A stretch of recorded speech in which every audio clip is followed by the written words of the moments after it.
Previous questions. First question, താഴെ പറയുന്നവയിൽ പ്രയോജക പ്രത്യയം കുറിക്കുന്ന പദം എന്ന് പറയുന്നത് രാമനാലാണ്. അൽ വരുന്നതാണ് പ്രയോജിക പ്രത്യയം. പ്രയോജിക പ്രത്യയം കുറിക്കുന്ന പദം രാമനാലാണ്. അടുത്ത ക്വസ്റ്റ്യൻ, ആബാലവൃദ്ധം എന്ന സമാസത്തിൽപ്പെടുന്നു. ആബാലവൃദ്ധം ഏത് സമാസത്തിൽപ്പെടുന്നു എന്ന് വെച്ചാൽ അവ്യഭാവനാണ്. ആബാലവൃദ്ധം അവ്യഭാവൻ. അടുത്ത ക്വസ്റ്റ്യൻ, കേൾക്കവേ എന്നത് ഏത് വിനയച്ചത്തിന് ഉദാഹരണമാണ്? കേൾക്കവേ എന്ന് പറയുന്നത് തൻവിനയച്ചമാണ്. കേൾക്കവേ എന്നത് തൻവിനയച്ചമാണ്.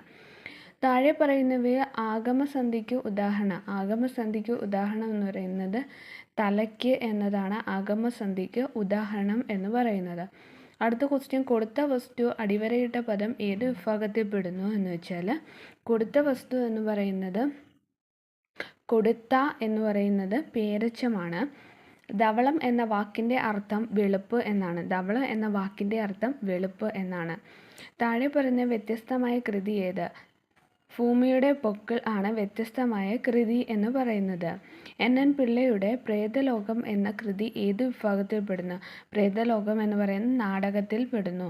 അപ്പം പ്രയോജക പ്രത്യയം താഴെ പറയുന്ന പദം എന്ന് പറയുന്നത് രാമനാലാണ്. ആബാലവൃദ്ധം എന്ന് പറയുന്നത് അവ്യഭാവനാണ്. കേൾക്കവേ എന്നത് ഏത് വിനയച്ചത്തിന് ഉദാഹരണമാണ്? കേൾക്കവേ എന്നത് തൻവിനയച്ചമാണ്.